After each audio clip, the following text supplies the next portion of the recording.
پیامبر صلی الله علیه و سلم میگویند اولین نفری که روز قیامت بالای آنها حکم کرده می شود این سه گروه هستند.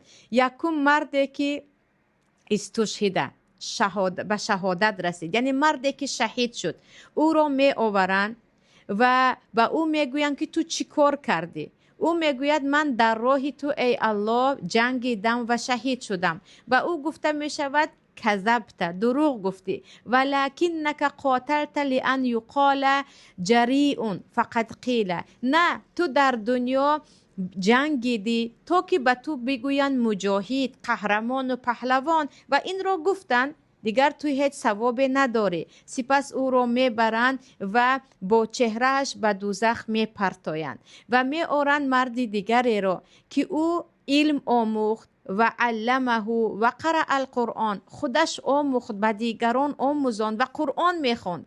او را میآورند که در چهره او یا در او نمودار است این کارهایش و او گفته می شود چی کار کردی؟ او هم با غرور میگوید من طلبی علم کردم، علم آموزانیدم و به خاطر تو قرآن خواندم، یعنی به الله. و او گفته می شود که دروغ میگویی، تو آموختی و آموزانیدی تا که به تو عالم گویند، مردم تو را عالم گفتند و تو قرآن خواندی تا که به او قاری بگویند. وای که آنهایی که علم را می آموزند تا اینکه مردم بگویند که فلان طالب علم است، علم را درس می دهند تا اینکه به دیگران فخر بکنند که من فلان شاگرد دارم و این دارم و اون دارم. آنهایی که قرآن حفظ میکنند تا که باز صدای خوشرویشان مردم را فریفته کنند یا گفتیم مردم را مخلص خود کنند.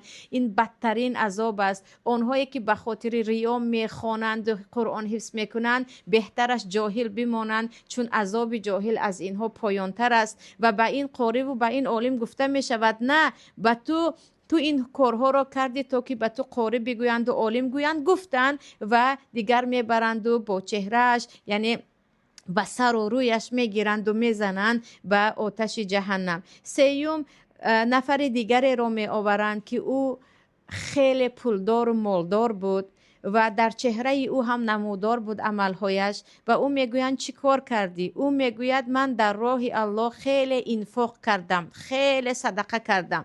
و او گفته می شود که کذبت، تو هم دروغ گفتی، ولکنک فعلت لیقال هو جواد، تو این کارو کردی تا مردم بگویند که فلانی خیلی و خیلی جواد است، یعنی سخاوتمند است. و مردم گفت و سپس او را میبرند و داخلی یا گفتیم به دوزخ میپرتویند. این سه طایفه که پیامبر گفتن اولین کسانی که به اینها حکم کرده می شود از مسلمان ها هستند.